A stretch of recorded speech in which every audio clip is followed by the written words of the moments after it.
বুদ্ধ পূর্ণিমার আনুষ্ঠানিকতা সম্পর্কে আরো জানাতে বান্দরবান ও খাগড়াছড়ি থেকে যুক্ত হচ্ছেন সহকর্মী আবুল বাশার নয়ন এবং অপু দত্ত। প্রথমেই যাচ্ছি বান্দরবানে, আছেন সহকর্মী নয়ন। নয়ন, বিস্তারিত জানাবেন আমাদের, বুদ্ধ পূর্ণিমায় কি ধরনের আনুষ্ঠানিকতা দেখছেন আপনি?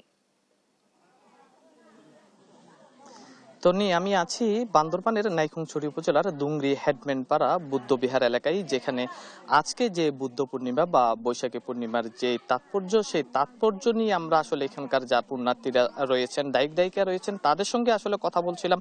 তারা আজকের দিনটি আসলে নানান আনুষ্ঠানিকতার মাধ্যমে পালন করছে। আমরা একটু সরাসরি একটু জানতে চাই, এই যে দুংরি হেডম্যানপাড়া বুদ্ধ বিহারের সভাপতি রয়েছেন মংসই প্রু চৌধুরী, তার কাছ থেকে জানতে চাই আজকের দিনটি তারা কি কি আনুষ্ঠানিকতার মাধ্যমে পালন করছেন।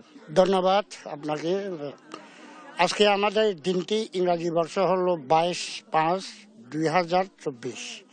এই দিনটি হলো আমাদের পবিত্র দিন। আমি আমাদের বুদ্ধ ধর্মীয় যারা অবলম্বী, আমি আমাদের যে আজকের দিনটি বড় মহৎ। কিভাবে বড় মহৎ?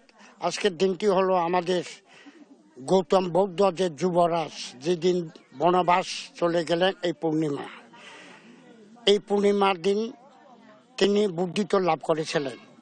এই পূর্ণিমা দিন তিনি পরিনির্বাণ হয়েছিলেন।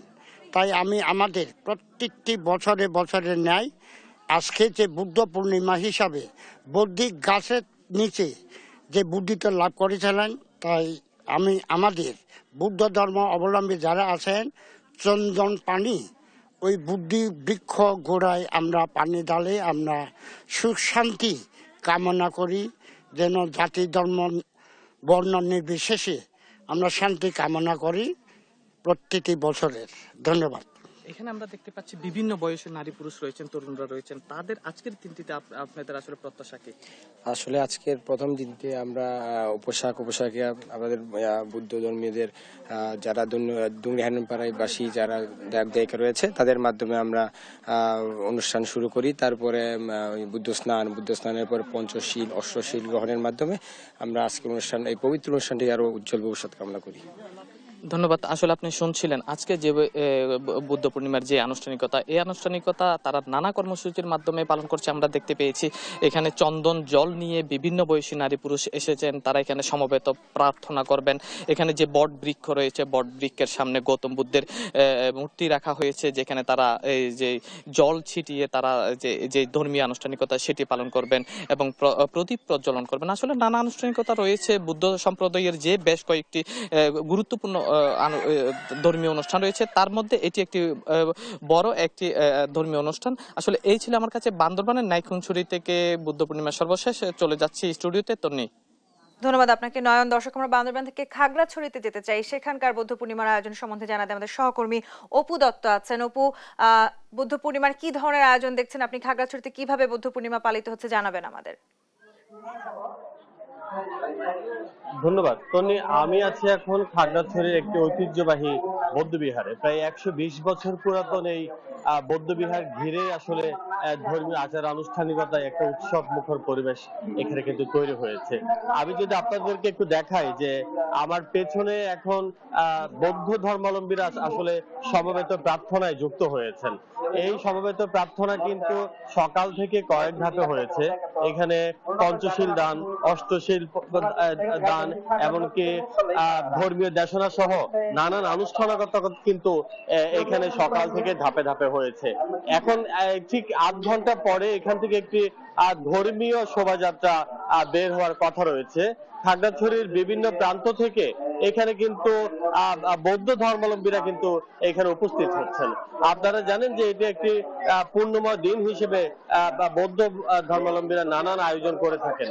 সকাল থেকে খাগড়াছড়ির যে 9টি বিহার আছে, প্রত্যেকটি বিহারে বিহারে কিন্তু নানান ধর্মীয় আচার আনুষ্ঠানিকতা কিন্তু পরিচালিত হয়ে আসছে। তো এই বিহারে যেমন এই আনুষ্ঠানিকতা হয়, গৌতম বুদ্ধের বাণী এবং গৌতম বুদ্ধের যে বিশ্বাস সেগুলো কিন্তু ধারণ করে কিন্তু ধর্মচর্চা এবং নিজেদেরকে কিন্তু সেভাবে ধর্মীয় ভাবে গড়ে তোলার কথা তারা বলেন। এবং এখানে যে দেশনাগুলো দেয়া হয়, ধর্মীয় গুরুরা যে দেশনাগুলো দিয়েছেন, সেখানে আসলে পাহাড়ে যে পাহাড়ি বাঙালি সহ বিভিন্ন সম্প্রদায় বসবাস করে, সেই সাম্প্রদায়িক সম্প্রীতি সহ সবাই যেন সুখে শান্তিতে বসবাস করতে পারে, এই বিষয়গুলোকে কিন্তু তারা বারবার বলেছেন। একই সাথে যে পাহাড়ে ভাতৃঘাতী সংঘাত হয়, অস্থিতিশীল পরিস্থিতি বারবার পাহাড়ে আসে, সেখান থেকে আসলে মুক্তির জন্য তারা প্রার্থনা করেছেন। এখানে কিন্তু তারা নানান বয়সের মানুষ তাদের ঐতিহ্যবাহী পোশাকে সেজে কিন্তু এই অনুষ্ঠানে যুক্ত হয়েছেন।